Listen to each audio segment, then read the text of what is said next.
I'm Marcus Slush. I'm Kim Webby. Thanks for joining us. Welcome to Newsnight. And tonight, orbiting the phenomenon that is Dog Star, we find out if Keanu can cut it on stage.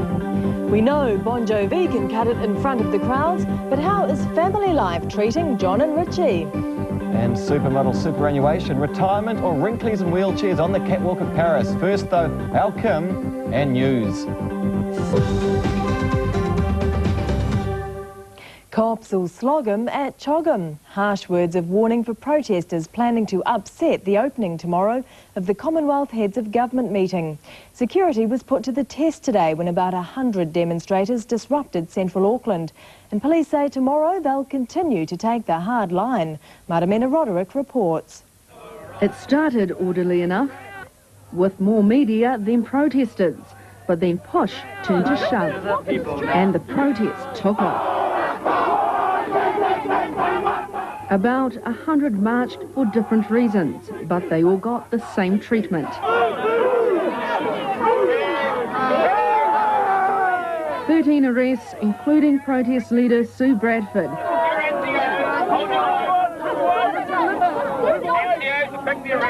She's being held in custody for a court appearance tomorrow. But the protest continued. It's the unpredictable nature of protests which causes concern. Police warned them to stay off the road. They didn't. This is small. Tomorrow, some 5,000 protesters are expected to be on the streets in Auckland. New Zealand police want to be the only ones armed. They fear overseas bodyguards could overreact to scenes like today. And a number of former Kiwi cops are also protesting about how they got hooked on dope while undercover agents. Now an independent report prepared by two psychiatrists has backed their cannabis claims. David Jamieson reports. Although illegal, for many this is a recreational drug. But Marty claims that for him it used to be highly addictive. I would estimate that I could share up to 14, 15 joints in the space of a day. He smoked to cope with the stress and because it was accepted by police as part of maintaining cover. It's just a cocktail for disaster. Police admit that's borne out in the independent report they commissioned. It identifies for us for the very first time the existence of what I would call a cannabis dependency syndrome, which was not previously medically confirmed. The study found agents who use cannabis daily for several weeks at a time can become psychologically dependent on the drug. They recommend an annual review of the undercover program by a drugs and alcohol expert. No cannabis should be used during training as in the past, but they approve of cannabis use if agents think they'd be in danger by not smoking amongst criminals. I want to emphasise that it has always been the police policy that absolute minimal use of cannabis during deployment is the only possible use. Although agents welcome the report, a group of 40 is still pursuing a court case against the police over the effects cannabis addiction has had on their lives and careers. More cops and more smoke, but this story has a luckier ending. 4 Rotorua police officers saved 4 lives. They braved an inferno to drag sleeping partygoers to safety. Simon Shepherd reports. The aftermath of a Melbourne Cup party. 12 people were inside when the house went up. The fire started in a bedroom, possibly from a cigarette. A smoke detector alerted the owner, who tried to wake his friends. Among the first on the scene were these police officers. When we come down the road, she was raw. Their quick action saved lives. But the smoke was still out there. You know, you had to get with on our hands and knees, and then one of the boys grabbed the unconscious baby from out of there. And the last person that we pulled out was over by the telly. Most of the occupants were treated in hospital for smoke inhalation. Only one was kept in. If we didn't have a smoke detector, I'd say we'll all be probably dead today. Tonight, Rotorua police are talking about officially honouring the brave efforts of the 4 policemen who risked their lives to save the partygoers. Finally, to emergencies of the inconvenient kind, relief on the road doesn't always come from the AA. For drivers caught short, it just means finding a convenient bush. But now there's a move to contain those roadside calls of nature. Hewitt Barnsley investigates. A driver's nightmare, caught short in the back blocks. It's like that line in that old New Zealand song that nature, like time, waits not upon men. And sooner or later, she's calling you again. And not a dunny in sight. The only thing to do, head for the bush. but the days of finding relief behind the flax bush are numbered. Mother Nature's giving way to man-made, portable loos, at least north of Wellington. 12 of them are going to be scattered along State Highway 1 as far as Levin. I've seen some sites where they get out of the car and some of them are now not even bothering about the flax bush, they're just standing there and doing it. And I hope that by providing these facilities that we can do something, you know, to alleviate that. The country's roading authorities reckon relief in a tin can is less of a handful than one in the bush. But others are not so sure. When someone's got to go, they've got to go, don't they? I think let nature take its course. Well, they won't last very long, put it that way. They'll just get vandalised as per usual. These fancy new portable loos are going to be on trial for about a year. I guess if they don't work after that, it's back to the good old ways. That's the news. And it's even harder for women behind a bush, I can imagine it would be. Yeah. I don't know, I think it was a fierce attitude that women's saying they're going to get vandalised. Not necessarily, eh? They look quite solidly constructed. Yeah, that was quite negative, really. Yeah, I think, yeah, we could do it. There's too much negativity on the news, isn't there? Hey, coming up next, supermodels face the scrap heap and we take a look at the celebrity carnival that has hit New Zealand. Maybe before we were more rock stars, now I think it's more mature, and I think we've grown into being musicians more than that whole stereotype of rock star. I think that's very good. They still brought the drug dogs to check us. That's right. Welcome back here with Newsnight. Hey, later on tonight, one of the most spectacular demolitions you'll ever see, and New Zealand's first glimpse of Keanu's Dog Star. All that and more later. Here's Kim. Thanks, Marcus. Could it be the end of the supermodel era as we know it? New York's Fashion Week has just ended and some of the major designers have opted for fresh faces rather than the tried and true. They say the expense of the big names is making unknowns an attractive alternative. But does this mean the supermodels should start checking their superannuation plans? OK, so designer Todd Oldham did use Naomi Campbell and Cindy Crawford to tout his wares last week, but have these super expensive clothes horses had their day on the runway? Some fashion commentators say yes, that the likes of Linda Evangelista and Nikki Taylor are finally giving way to fresher, cheaper faces. I think it's very simple what happened. People have gotten a little tired of it. Fashion is all about novelty. The primary virtue in fashion is new. New, always forward, new. And these girls have been around 8, 9, 10 years. They're not new. Enter the unknown teenager. Designer Nicole Miller made waves in New York last week by spurning the supermodels for young newcomers, some of them aspiring actresses to model her collection.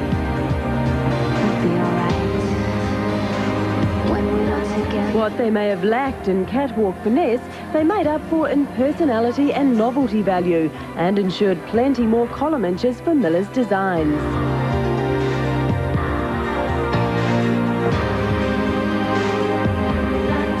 Yeah, I just was in the mood for fresh faces and doing something different, and that's why I used the actresses.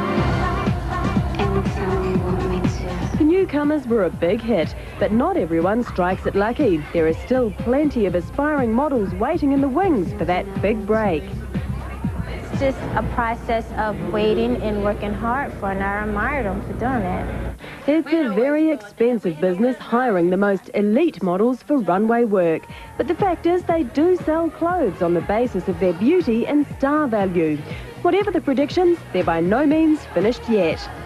I mean, the supermodels are great. They look fabulous in the clothes, and they always produce a great show. And it just depends what mode you're in. I mean, you know, maybe some year I'll be in the mode and I'll want to use all the supermodels again. If you're Cindy Crawford, though, what does it matter? With a budding acting career and Pepsi and Revlon products to plug, she's moved from supermodel to superstar. Maybe more of her clothes horse colleagues should follow suit. What on earth would we talk about if the supermodels are over? They should use robots, shouldn't they? They develop a supermodel robot that can just do it all. Just come out, back, gone, done. Change the clothes, yeah, there you go. All over. It's the way the world's going. Yeah. That's my pick anyway. OK, fair enough. Well, Bon Jovi have changed from those heady, long-haired days of the late 80s. The hair is a few inches shorter and the lads are now dads. As for the music, they say that's changed too. Bon Jovi's new album, These Days, is about being what they always aimed to be, a fun rock band. We join the fans awaiting these rockin' funsters at Auckland Airport.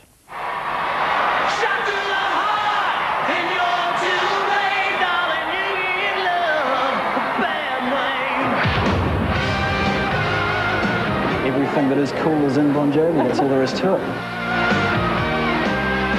I find John really sexy for some reason. See, that's what most girls would say. No, I just think the music's magnificent. They got all the right attitudes.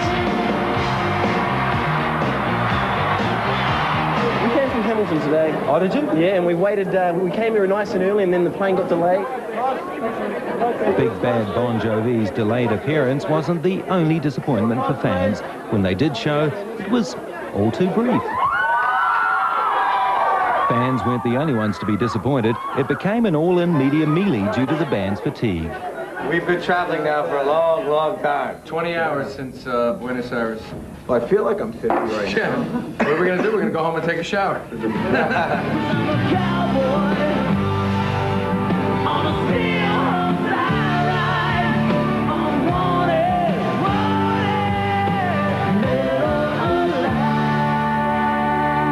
We were more rock stars. Now I think it's we're more mature, and I think we've grown into being musicians more than that whole stereotype of rock star. I think that's very good. They still brought the drug dogs to check our suitcase. That's right. Yeah, the drug was sniffing my colon. The dog was still sniffing my colon. That's right. So we got a number. So I felt like I was right at home. It's been 13 years of sex, drugs and the other thing for the boys. Years they say they've been lucky to survive. I do believe that. I mean, we got, we were really fatigued, and there was just that whole rock and roll lifestyle. It was more than, it wasn't the partying thing, it just was the schedule, the work scheduling. I mean, we had toured constantly from 84 till 90, and probably were home for 6 months out of that 7 years, 6 or 7 years. So that's what it was, a constant touring. Yeah, it bends your mind. We weren't sitting there shooting up heroin, you know. She says we gotta hold on to what we've got. It doesn't make a difference if we make it or not. We got each other, and that's a lot for love. We'll give it a shot. The boy rockers went a long way on that prayer. Now they're engaged, married and, well, even dads. I think when you become happy in your life, I think that it just makes everything more fulfilling. When you become, for me, being married and being happily married made a big difference in my life, only because it makes everything else happier. Happiness, it's been a friend of me, but forever after ain't what it's all cracked up to be. Yeah, I had a taste, you were my fantasy, but I almost lost my faith when I hit reality. The video for your latest song, Something for the Pain, features a whole lot of rock and roll lookalikes. How did you come up with that idea? Where did that come from? It was just having fun, loosening it up a bit, getting back to a little of what we've done in the past, which was having fun in videos. And videos are a difficult medium when you're a songwriter, because you're not a filmmaker, you're a songwriter, and you have to ultimately leave that to the people who do that. And we just gave the guys some input as to how to make the song fun, and let him run with it. So what keeps them going? It's walking on stage and applying your trade and just playing. It's the best thing in the world. It's a way of life, music. It's a great way to communicate to people that don't speak your language. I don't know where I'm going, only God knows where I've been. I'm a devil on the run, a six-gun lover, a candle in the wind. Great hat, great sunglasses, too many cigarettes, that's why they're tired. Yeah, maybe. I think they're coming late. And they're singing Candle in the Wind, is that what they were singing? No, I don't. Did have the lyrics Candle in the Wind. Hey, coming up a Las Vegas landmark bites the dust, and we take you to the big top to find out what Keanu and Dogstar really sound like. I played drums, Bring them up for him. guitar, and vocals, and I play bass, and it's, I guess, pretty alternative.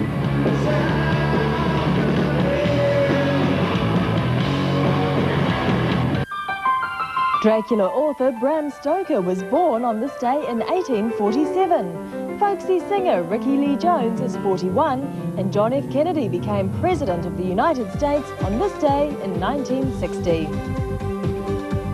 Excellent. You're with Newsnight. Hey, it's not often that a support band creates more interest in the main event, but when your bass player is a movie star babe magnet like Keanu Reeves, then Bon Jovi or no Bon Jovi, the entree soon starts to look a bit tastier than the main. Anyway, there's been a lot of interest in Dogstar, and tonight, for the first time, we can show you what they actually sound like. I joined the crowds at tonight's big Bon Jovi concert at the Mount Smart Pup Tent to find out. Cameraman, over here. We're at, sorry about that, I brought a whistle for $2 at the gate. We're at Mount Smart, which is in Auckland. Normally I come here to watch Hype Rock Cassini play with the Warriors. Tonight, two bands are playing. One's Bon Jovi, who we all know. The other is a band featuring Keanu Reeves. They're called Dogstar. They're producing that racket in there. Let's go in and see just what Keanu's band Dogstar really are like.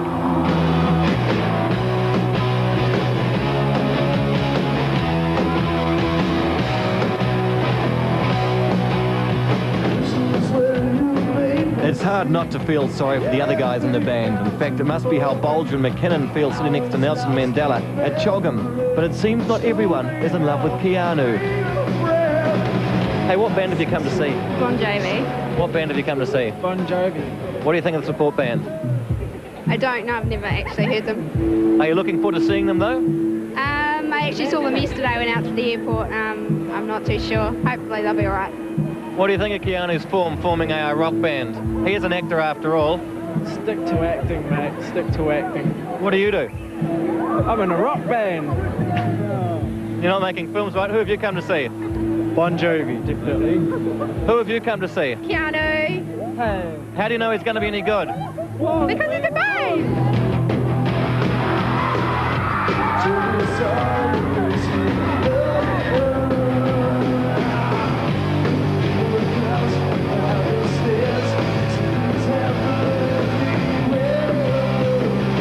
Would you buy one of their records should they ever release one? Probably not. Are you a fan of Keanu's? No. Are you here for Bon Jovi? Yes. Then why are you wearing a t-shirt with Kiss on it? Because it's not Dogstar. What? It's not Dogstar. It's Kiss? Yeah. Why Kiss to Bon Jovi? Because I don't have a Bon Jovi shirt.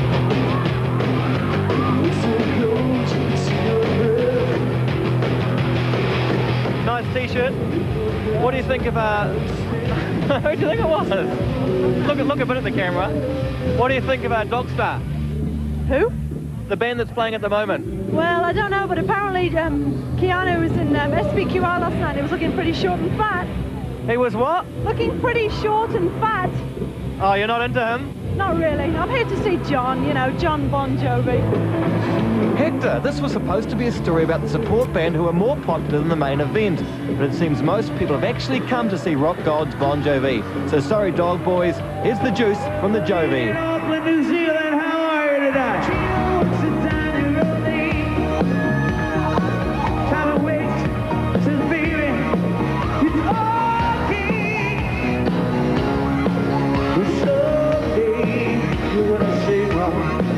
We gotta hold on to what we got, 'cause it doesn't make a difference if we make it or not. We got each other, that's a lot. Hello, what's this? A bit of argy-bargy trouble out back. Meanwhile, though, back in the tent, Bon Jovi rocked the house. I reckon forget grunge, because as Bon Jovi have illustrated tonight, you can't beat a song that you can sing along to.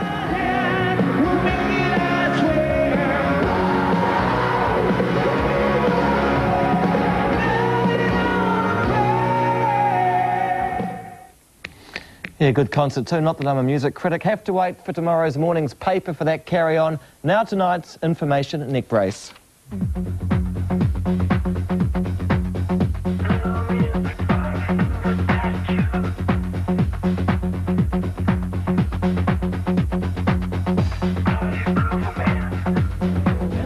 New Zealand band The Bats have a new single out, Afternoon in Bed, and the best merchandise idea this week from the record companies. We don't think it's been done before either. Anyway, it's a pillowcase. There you go. It smells like the youth hostel bed sheets. Not a tea towel because that would be culture insensitive, but thank you for the record company. We're quite happy about that. There you go, The Bats, Afternoon in Bed.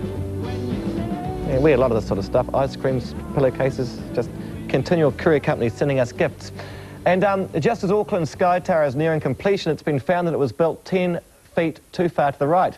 The only solution, knock it down and start again. So last night, demolition workers moved in and blew the tower to Kingdom Come.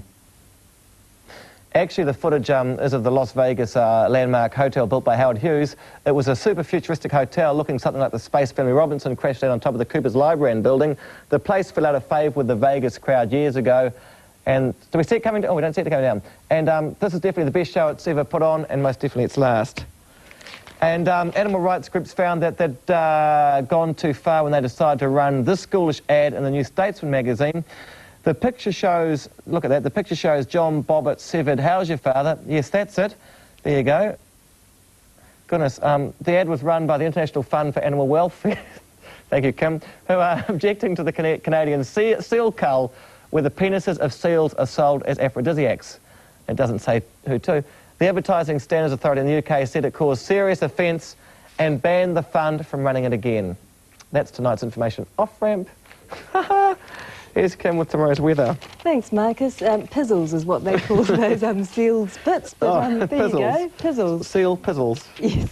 Well, the weather causes serious offence because the rain and the clouds are moving back in. It's black and miserable across the North Island. Still pretty sticky though. Gisborne screams up the scale with a top of 24, lows only 18. Not much better across the strait. Couple of sunbeams around the east, but grotty elsewhere. High there's 21, while Hokitika takes 17. Warm again. Hey, on tomorrow's show, the super siblings of New Zealand music, Tim and Neil, come out of the closet about their new brotherly album. There's a wild thing in the woodshed and it's keeping me awake at night. The devil in the closet and a feeling I prefer to hide. There you go, that's it from us. Good. Good night. Good night. Bye-bye. Oh, good. Good night. What used to make it talk so tough?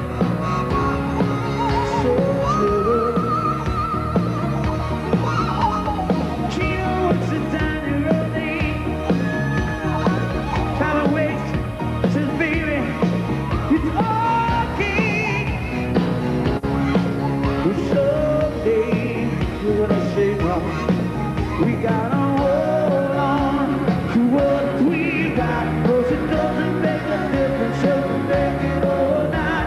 We got each other, that's a lot for us. So what? Play there. Take my hand, we'll make it, I swear.